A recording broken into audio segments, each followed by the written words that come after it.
I'm happy to see all your smiling faces. This is the 99% occupation rally, so that means we're not necessarily on the whole democratic process right here, but we're going to be talking about the democratic process. There's a number of speakers lined up, some music, some entertainment, some food, to kind of get that vibe going. This is a celebratory event. That means we're celebrating freedom! Yeah! All right. Hello, everybody, and welcome. Let's make some noise. They're right here, all of them. Let them know we're out here. Woo! We are 99%. We are the 99%. We are the 99%. We are The 99%. We are the 99%. We are. We are the 99%.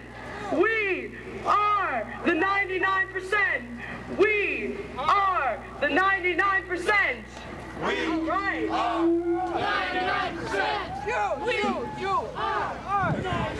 All of you out there at the bus stops, you are the 99%. We all are the 99%.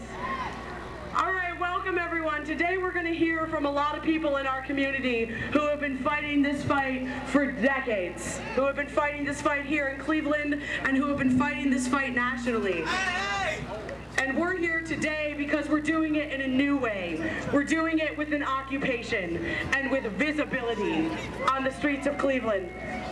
We've been occupying downtown Cleveland for 2 weeks.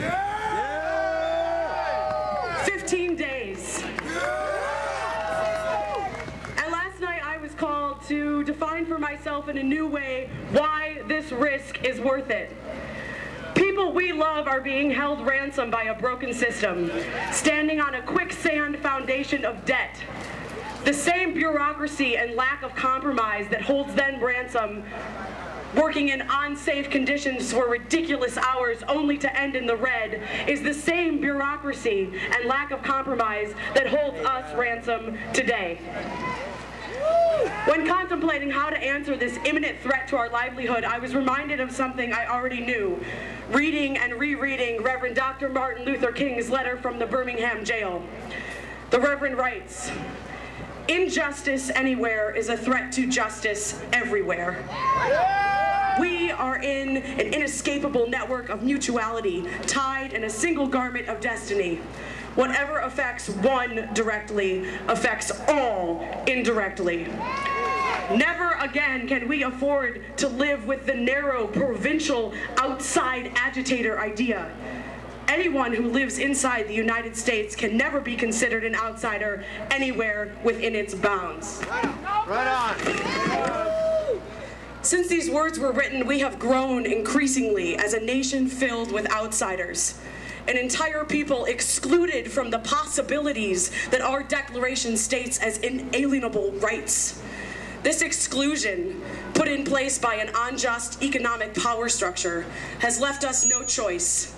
And evolution comes from a necessity to grow. This, here and now, is our growth spurt. This is a growth spurt beyond selfishness, a leap forward from a reality where self-gain and success are the driving factors of society.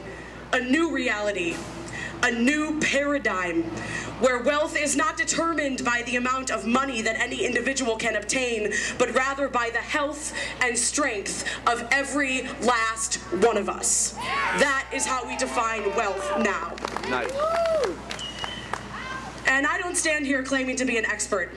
However, I can bear witness to a vastly diverse group of people interacting with each other in a revolutionary way. We have seen people who were strangers 2 weeks ago stand together and navigate the logistics, events, messaging, and living situation on a public sidewalk in Cleveland, Ohio. This kind of cooperative skills, nonviolent communication, receptive patience, and flat-out strength that it takes for this kind of movement is completely astounding. Frankly, the CEOs and presidents of these offices and these buildings should be inviting the Occupy movement into their boardrooms to teach them what true democracy looks like. We know something that they don't know. We know it from being forced into a linear camp, that linear thinking is not conducive to progression. We also know that the power of the people cannot be stopped.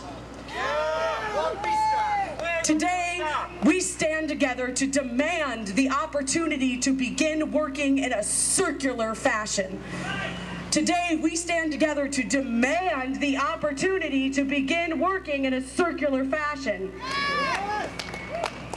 We stand together in a circle knowing that in order to see the massive shift of thinking necessary, we will, as a global community, need to adopt an intuitive, whole systems mindset. This is a demand for reform.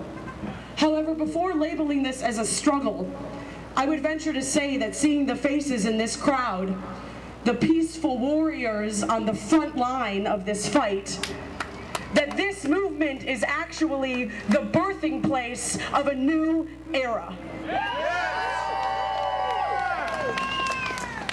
As this groundswell that we are a part of gains momentum, change will begin to feel like freedom rather than breakdown.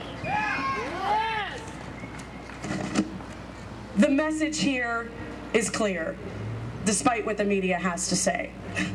The message here is clear from the Middle East to Cleveland, Ohio. Yes. It is finally time for us to usher in a new way of thinking where every voice is equal. And that's why we are here. Yes.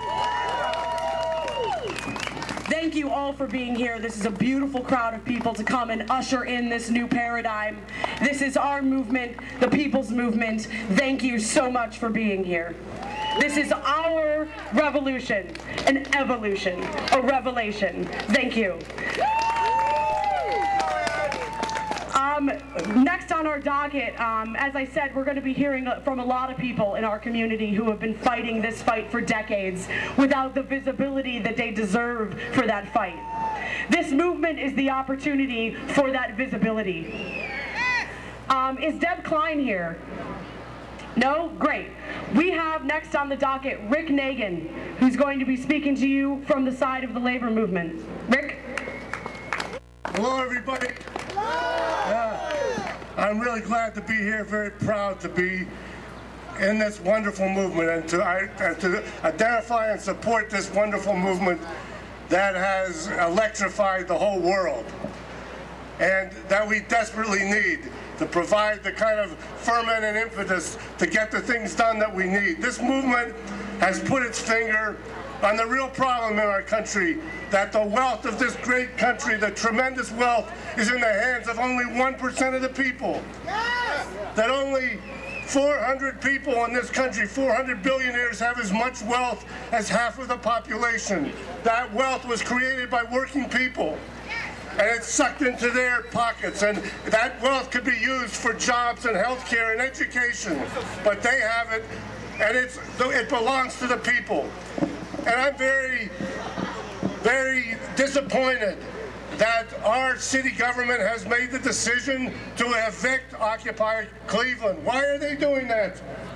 They should not, they say that they need this square free to set up holiday lighting. They should be worried about the lighting in our streets. They don't have the resources for street lighting. They don't have the resources to demolish all the vacant houses that are blighting our neighborhoods. They're laying off teachers to educate our children. They're laying off people to fix the streets. And the resources are there. This is the wealthiest country in the world, and we could use those resources. And this movement is putting the headlights and the flashlight on that fact that the resources are there. And then we have this crazy governor, Kasich. He wants to sell off everything in the state: the turnpike, the lottery, the public universities. Everything for maximum profits. That's what he's crazy about. He's a crazed man who wants nothing but maximum profits for private business. And he's trying to take away the right of public employees to bargain collectively. And this evening we're going to be faced with the fact that the city leaders who are telling Occupy Cleveland to leave are going to be telling the police who face layoffs to arrest the occupiers. You have the support of all the polls show that the great majority of Americans and people in Cleveland support this movement. We need this movement. Even President Obama supports the movement. The labor movement supports this movement. Rich Trumka and the leaders of all the unions are supporting this movement. The leaders of the African American community, Reverend Jackson and John Lewis, are supporting this movement. All the people are supporting this movement, and you're doing the right thing. Occupy, occupy, occupy. Keep this going. Don't back down. Thank you for what you're doing. Thank you, Rick. We will occupy. We're here to stay. Great, we have Deb Klein coming up, and we're going to get a quick intro on her right now. Thank you. Hey folks, thank you all so much for being here. You all are amazing, and the people who have been out here, you know, in the rain and the cold, and who are dedicated to staying out here. You know, it's sad when the biggest obstacle to exercising democracy in Cleveland in the winter isn't the winter, when it's the obstacles that are being artificially put up by people who are trying to stop people from exercising their right to object. Anyway, you know, one of the great things about this movement is that there are so many people for whom it's the first time. You know, it's the first time that they've come out. It's the first time that they've, you know, discovered the need for participatory democracy and coming out into the streets. But the other great thing is there's a lot of people here who've been doing this for a long, long time, and you know they've done it. They've marched in the streets. They've been arrested. They go back much longer even than I've been alive. And one of those people, in one of the the best grittiest, hardworking organizations in Cleveland is Cleveland Jobs with Justice, and the person who runs that is the next speaker is the incredible and very talented and very passionate Deb Klein. She's a really hard worker, and she's a street fighter. She'll take on the fight even if it's not popular. She'll take on the fight when other people don't want to get involved because it's bad politics, and she's not afraid to speak truth to power, and I think that's what it's all about. And so here's Deb Klein. Nice.